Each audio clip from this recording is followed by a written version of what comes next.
عليكم ورحمة الله وبركاته.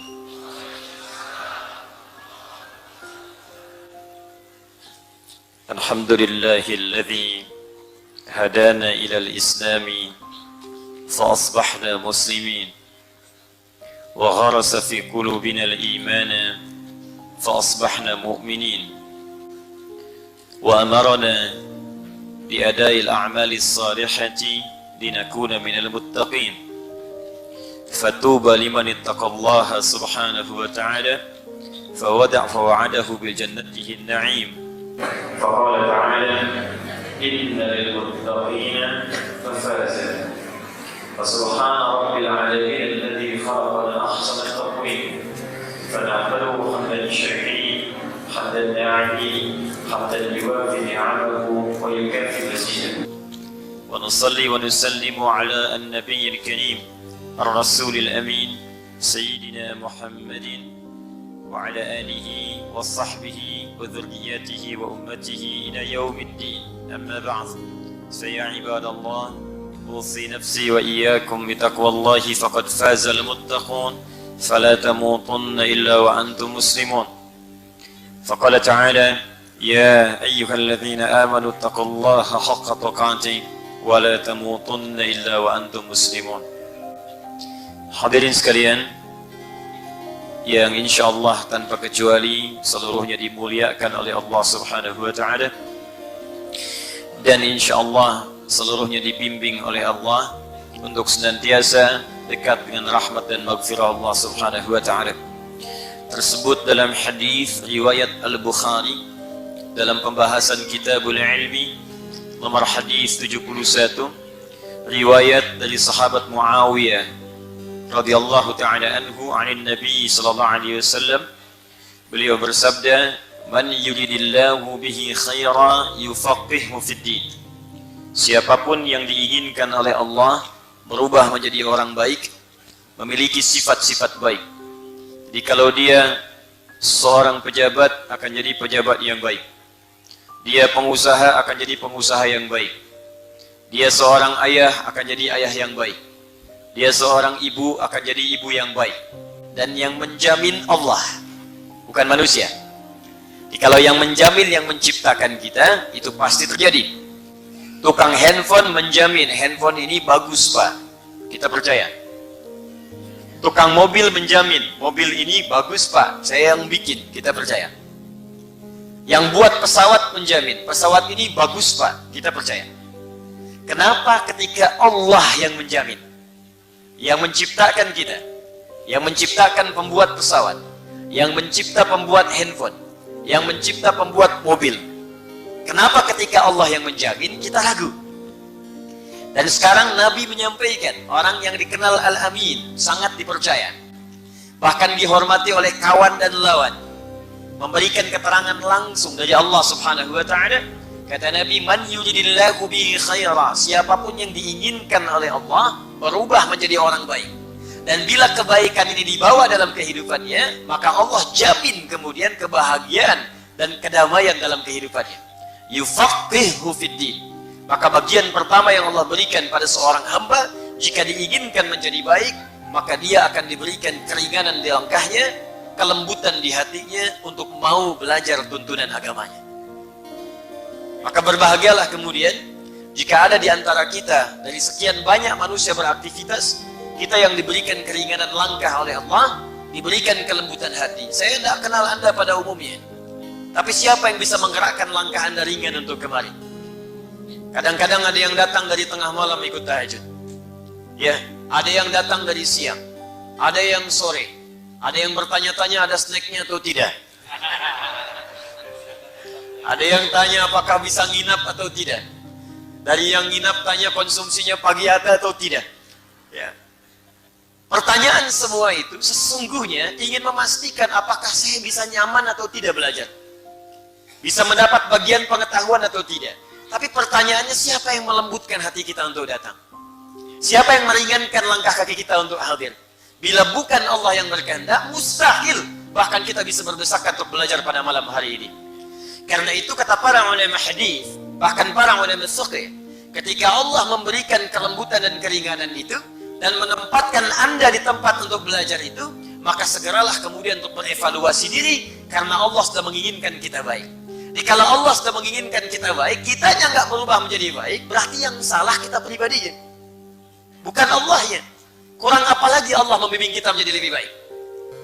Dan di antara sekian pengajian itu, ada yang mengaji tentang fikih, ada yang mengaji hadis, ada yang mengaji tentang zakat, ada yang mengaji tentang riba. Di antara sekian pengajian itu, ada satu pengajian yang kata Nabi, kalau Anda belajar materi ini, maka bukan sekedar Anda menjadi baik, tapi dijamin oleh Nabi langsung Anda akan menjadi yang terbaik di antara sekian yang baik itu. Tidak cukup dengan amin, kita dengar dulu keterangannya. Keterangan Nabinya terdapat dalam hadis riwayat Al-Bukhari, nomor hadis 4719. Al-Imam Al-Bukhari mendapatkan hadis ini dari seorang bernama Abdullah bin Muhammad. Abdullah bin Muhammad mendapatkan hadis ini dari Abu Amir Al-Aqdi. Abu Amir Al-Aqdi mendapatkan hadis ini dari seorang bernama Sulaiman bin Bilal. Sulaiman bin Bilal mendapatkan hadis ini dari Abdullah bin Dinar. Abdullah bin Dinar pun mendapatkan hadis ini dari seorang bernama Abu Saleh. Abu Saleh mendapatkan hadis ini dari Abu Hurairah radhiyallahu taala anhu. Nama aslinya Abdurrahman bin Sahr. Abu Hurairah radhiyallahu taala anhu mendapatkan hadis ini dari Nabi sallallahu alaihi wasallam. Ya, sanadnya tersambung. Ya, tersambung. Apa yang disampaikan dalam bab ini masuk dalam bab iman, nomor hadis yang ke-9, ya, dalam kitab Sahih Al-Bukhari, bagian jilid pertama, kitab nomor 2. Ya, qala Nabi sallallahu alaihi wasallam, perhatikan kalimatnya, al-imanu bid'un wa sittuna syu'batan wal haya'u minal iman. Iman itu tingkatannya ada lebih daripada 60. Sedangkan sifat malu adalah bagian dari iman. Nah, dari 63 ini, lebih daripada 63 tingkatan ini, ada tingkat pelajaran pertama yang bisa menguatkan iman, yang kalau dipelajari itu, langsung kita akan jadi yang terbaik di hadapan Allah Subhanahu wa taala. Hadisnya disampaikan pula oleh Al-Imam Al-Bukhari, diterima dari Hajjaj bin Minhal. Hajjaj bin Minhal menerima dari Syu'bah. Syu'bah menerima dari Alqamah bin Marsad. Alqamah bin Marsad menerima dari Sa'ad bin Ubaidah. Sa'ad bin Ubaidah menerima dari Abu Abdurrahman As-Sulami. Abu Abdurrahman As-Sulami menerima dari Uthman bin Affan dan Ali bin Abi Thalib radhiyallahu taala anhuma, anin Nabi sallallahu alaihi wasallam qala, khairukum man ta'allama al-Qur'ana wa 'allamah. Khairukum, jika ada orang baik di antara kalian, jika ada orang baik, man ta'allama al-Qur'ana wa 'allamah, maka yang paling baik di antara sekian yang baik itu adalah orang yang mau mengkaji isi Al-Quran dan mengamalkannya dalam kehidupan. Tidak pernah ditemukan orang baik puncak tertinggi kecuali ahli Quran. Silahkan Anda cek. Dulu 15 abad yang lalu, itu manusia paling buruk semuka bumi. Paling buruk, paling tidak kenal kebaikan. Banyak yang bodohnya, tidak punya peradaban. Jadi kalau ada orang yang sekarang pelaku maksiat, baik itu pencuri, pembegal, pemabuk, pezina, tidak akan pernah bisa menyayangi komunitas ini. Sehingga orang-orang mengenalnya dengan jahiliyah. Jahlun itu bodoh. Kalau pakai tak di ujungnya, berarti semua sifat yang tidak kenal kebaikan. Bukan hanya tidak kenal ilmu, tapi tak kenal akhlak, tak kenal adab, yang baik-baik gak kenal semua. Jahil orangnya, tak sifatnya. Kalau disatukan jahiliyah, berarti menunjuk kepada orang dan perbuatan sekaligus. Jadi kalau Anda ingin melihat pencuri, paling buruk pencuriannya, maka jahiliyah komplit. Jadi kalau pencuri sekarang, itu masih kelas amatiran dibandingkan jahiliyah. Kalau ada pembegal sekarang, maka dibandingkan dengan begal zaman jahiliyah, itu nggak ada tandingannya. Sekarang satu orang membegal, zaman jahiliyah, sekampung begal semua. Jadi kalau ada orang membegal sekarang, itu orang terlambat. Pemabuk sekarang, itu jauh kalah saing dengan jahiliyah. Pemabuk zaman jahiliyah paling pemula. Pemabuk pemula itu minimal 5 kali sehari mabuknya. Jadi yang sekarang itu masih amatiran. Kalau ketemu Abu Jahal paling ketawain dikit tuh. Ya, pezina, penipu, koruptor, zaman jahiliyah kumpul semua. Tapi yang paling dahsyat, Allah tidak menurunkan tongkatnya Nabi Musa kepada Nabi Muhammad SAW untuk merubah tipikal sosial di kalangan masyarakat jahiliyah. Allah tidak menurunkan sentuhan Nabi Isa untuk merubah perilaku masyarakat jahiliyah. Tapi Allah menurunkan Al-Quran. Yang dengan Quran itu, tiba-tiba berubahlah semua tatanan sosial masyarakat ini. Dari yang pencuri tobat, pembegal tobat, pezina tobat, pemabuk tobat. Umar itu kan kurang keras apa lagi? Kerjaannya tiap hari nantangin orang. Kalau berani dengan saya naik ke Jabal Qubais. Jabal Qubais yang sekarang ada Istana Raja di atasnya. Ya, sampingnya Sofa samping Zamzam. Persis ada bukit di atasnya itu ada Istana Raja, dulu Jabal Qubais. Tepat di bawahnya sekarang ada tiang lampu rumahnya Abu Jahal. Persis. Kalau Anda naik ke situ, nggak bisa, sekarang istana. Ya, paling lewat samping, begitu lewat ke kanan, ada pos security satu, CCTV warna putih, ada ke sini. Anda lurus ke sana, ada kipas angin, 35 kipas angin sampai ujung. Ya, saya udah hitung itu. Izin Pak Danrem, saya itu. Alhamdulillah ada Pak Danrem malam hari ini, kita doakan mudah-mudahan beliau senantiasa disehatkan. Ya. Pintu 26, 27, sampai ke ujungnya. Sampai Babu Salam. Itu Umar tiap hari itu selalu menantang orang-orang sekitaran. Kalau ada yang merasa hebat, ayo bertemu dengan saya, naik ke atas Jabal Qubais mengumumkan, bertemu di Bukit A, kita berduel. Tapi sebelum datang pamit dulu pada ibu yang telah melahirkannya, karena ia akan pulang tanpa nama. Umar. Mabuk sudah hatam. Betul, 5 kali dalam sehari. Umar. Kerasnya luar biasa. Tapi Allah hanya menurunkan 1-2 ayat untuk merubah kondisi hatinya berubah jadi baik. Lewat depan rumah saudarinya, tiba-tiba mendengar sebuah huruf Al-Quran, 1-2 huruf dibacakan, langsung menembus kepada jiwanya. Taha, Quran surat ke-20. Taha, ma anzalna alaikal Qur'ana litashqa. Taha, tidaklah kami akan turunkan Al-Quran kepadamu untuk memberatkan dirimu, tapi ingin memberikan petunjuk dalam hidupmu. Cuman toha, tobat. Anda sudah diberikan Yasin tiap malam Jumat, gak tobat-tobat. Al-Kahfi dibacakan, gak tobat-tobat. Ini Umar orang paling keras pada saat itu. Hobinya terkait dengan mabuk, nantang orang. Toha, tobat. Tobat. Langsung bersyahadat. Menjadi kerasnya berubah menjadi tegas, pembela kebenaran luar biasa, bahkan satu-satunya sahabat yang langsung meminta kepada Nabi untuk diturunkan ayat larangan mirasantikan. Bang Haji belakangan. Umar, ya Rasulullah kenapa tidak minta kepada Allah untuk menurunkan ayat larangan khamar? Maka turun tahapan sampai 4 kali, sampai turun Al-Maidah ayat 90 sampai 91. Innamal khamru wal maisir wal azlamu, ya, dan seterusnya, rizqu min amali syaitan fajtanibuhu. Itu karena pertanyaannya Umar. Jundub bin Junadah, tukang begal, pemimpin kampung begal, sekampung begal semua. Ya, kalau Anda ditakdirkan hidup pada saat itu, lewat kampung ini tidak nyetor, Allahu Akbar, gak dijamin bisa pulang. Gifar namanya.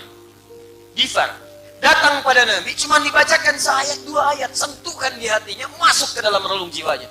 Langsung berkata, asyhadu an la ilaha illallah, wa asyhadu anna Muhammadar Rasulullah. Ya Rasulullah, saya mohon izin, sa'a'lin syahadati amal Ka'bah. Saya ingin umumkan syahadat saya di depan Ka'bah. Kata Nabi, la taf'al, jangan lakukan. Karena orang Islam masih sedikit. Kamu umumkan, kamu dipersekusi, dipukuli. Bahaya untuk kamu. Pulang aja ke Gifar berdakwah. Apa jawabnya? Ya Rasulullah, saya ini membegal terang-terangan.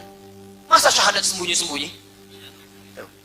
Pembegal dengar ayat Quran, taubat dan bersyahadat di depan orang. Kata beliau, asyhadu an la ilaha illallah wa asyhadu anna Muhammadar Rasulullah. Ya ahla Quraisy, saya sudah syahadat. Mau apa? Allahu Akbar, dipukulin. Jatuh pingsan. Ketahuan oleh sahabat Ali radhiyallahu taala anhu. Ali berkata, jangan teruskan, kalau dia terluka kalian gak akan aman melewati kampung Gifar. Karena setiap transaksi jual beli akan melewati Gifar. Store. Ini preman-preman yang terima storan telat sekarang itu. Sudah keduluan sama yang dulu. Tapi dahsyatnya pulang kemudian Jundub ke kota Gifar, lalu berdakwah di sana. menyampaikan ayat tadi yang disampaikan Nabi, cuma 1-2 ayat. Apa yang terjadi? Allahu Akbar, Nabi hijrah ke Madinah. Tiba-tiba dalam suasana hijrah itu, setelah menetap di Madinah, terdengar suara gempar di Madinah. Tapak kaki yang luar biasa terdengar. Dok, dik, duk, dok, dik, duk, dok, dik, duk. Orang heboh keluar melihat. Ternyata ketika dilihat, Masya Allah, Jundub bin Junadah sedang memimpin satu kampung masuk Islam semuanya. Kampung begal, sekampung masuk Islam cuma 1-2 ayat. Jadi kalau tiap hari ada yang baca surat A, surat B, surat C, dan tidak memberikan dampak, berarti ada yang salah dengan cara ngajinya. Sekampung, untuk mengabadikan peristiwa itu, maka tidak dikenal dengan nama Jundub, dikenal dengan nama kampungnya. Untuk menyebutkan nama daerah, nama kampung, dalam rumus bahasa Arab, tambahkan al di depannya, ujungnya tambah i. Saya dari Gifar, nama saya Jundub bin Junadah. Tambahkan Gifar, tambah al. Al-Gifar, ujungnya berikan i. Al-Gifari. Maka dikenal beliau dengan kunyahnya Abu Dzar Al-Ghifari. Tuh. Mantan begal, dengar Quran, masuk Islam, jadi dai. Bahkan setelah itu jadi banyak riwayat hadis, Pak. Bu. Jadi ahli hadis. Anda kalau baca Al-Arba'in 42 hadis, buka nomor ke-18. Itu di antara hadis yang diriwayatkan oleh Jundub bin Junadah. An Mu'adz bin Jabal wa Jundub bin Junadah radhiyallahu ta'ala anhuma, anin Nabi sallallahu alaihi wasallam qala, ittaqillaha haitsu ma kunta wa atbi'is sayyi'atal hasanata tamhuha. Itu yang riwayatkan mantan begal. Anda sekolah tinggi-tinggi sampai S1, S2, S3, S4, kelompok 2, ya, sampai tinggi. Pendidikan itu tidak membuat Anda dekat dengan Allah. Untuk apa? Anda meninggal juga. Bekal apa yang Anda bawa kemudian menghadap kepada Allah? Yang paling dahsyat, sudah tinggi-tinggi, dunia juga kemudian tidak baik, akhirat gak punya bekal, mau jadi apa? Jundub bin Junadah. Karena itu Bapak Ibu sekalian, teman-teman, kenapa kita memilih kemudian Al-Quran untuk belajar? Dan kita menggali tafsirnya, karena kita berharap kalau jahiliyah saja kemudian bisa menjadi baik, maka kita yang di suasana lebih modern saat ini seharusnya lebih baik dibandingkan dengan masa-masa yang telah lampau. Itu yang menjadikan kita memilih Al-Quran sebagai topik kajian di setiap malam Jumat ini. Dan kita telah sampai di pembahasan surah Al-Fatihah pada ayat yang ke-7. Ya, siratal ladzina an'amta 'alaihim ghairil maghdubi 'alaihim waladdallin. Sebelum diteruskan, saya selalu menyampaikan evaluasi. Saya tidak ingin ada yang datang mengaji ke sini hanya datang, duduk, dengarkan, pulang. Tidak. Saya sampaikan komitmen dengan 2 komitmen. Masih ingat komitmennya? Awas, saya sudah melihat wajah-wajah yang sudah saya tatap, ya. Jadi Anda tidak bisa mengelak, insya Allah, ya. 1, kita punya komitmen bahwa pada setiap surah yang kita bahas, ayat yang saya sampaikan, kita punya kewajiban pertama untuk menghafalkannya. Sepakat? Kenapa lemes? Sepakat? Wah, masih Al-Fatihah kok. Tenang aja. Al-Fatihah itu yang kencang aja. Sepakat. Nanti begitu masuk Al-Baqarah baru sepakat. Sepakat? Bismillah, siap niatkan. Insya Allah 1 ayat itu bisa sebulan kita bahas. Masa seayat 1 bulan itu gak sampai selesai? 1 ayat sebulan masa gak hafal-hafal? Alif Lam Mim. Sebulan gak hafal, keterlaluan. Saya rukyah itu. 1 ayat. Baik, yang kedua, kita punya komitmen setiap ayat yang kita bahas, insya Allah langsung kita amalkan. Jadi menghafal, mengamalkan. Menghafal, mengamalkan. Insya Allah Qurannya hadir dalam jiwa kita, dan amalnya juga kita praktekkan dalam kehidupan. Mudah-mudahan kalaupun wafat, sudah hafal ayat-ayat Quran itu, sekaligus mengamalkannya. Dan mudah-mudahan husnul khatimah insya Allah. Bismillahirrahmanirrahim. Al-Fatihah. Kenapa dinamakan dengan Al-Fatihah? Memiliki 2 makna utama. Sebelum saya masuk ke ayat yang ke-7, saya simpulkan dengan cepat. Al di sini punya makna yang pertama, maknanya adalah at-ta'rif atau ma'rifah, menunjuk pada sesuatu yang khusus. Fatihah artinya pembuka. Kenapa menggunakan al-ma'rifah? Sudah pernah saya sampaikan di pertemuan yang lalu. Karena ayat ini, surat ini khusus dijadikan oleh Allah untuk membuka mushaf dalam Al-Quran. 114 surah dibuka dengan Al-Fatihah. Yang kedua, al di sini juga berfungsi khusus menunjukkan bahwa Al-Fatihah adalah surah pembuka yang kita bacakan dalam salat.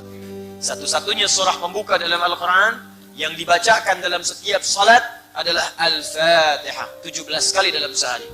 Karena itu disebut dengan Al-Fatihah sebagai pembuka, karena dia membuka bacaan Al-Quran dalam salat dan membuka bacaan Al-Quran dalam mushaf. Tapi ada makna yang kedua, saya ingatkan kembali, alnya disebut dengan istighraq. Dan dua-duanya kita praktikkan. Baik sedang membaca Al-Quran, sedang kita salat, pasti kita baca Al-Fatihah. Tapi makna yang kedua adalah istighraq, yang menunjuk kepada semua hal tanpa kecuali. Komprehensif. Sedangkan pada makna yang kedua ini, Fatihah dipahami sebagai segala pembuka yang baik-baik. Taknya menunjuk pada sifat, semua sifat. Allah disebut dengan Fattah. Fattah, karena membuka semua yang baik-baik yang kita butuhkan. Pembukanya disebut Fatih. Sifat semua kebaikannya disebut dengan Fatihah.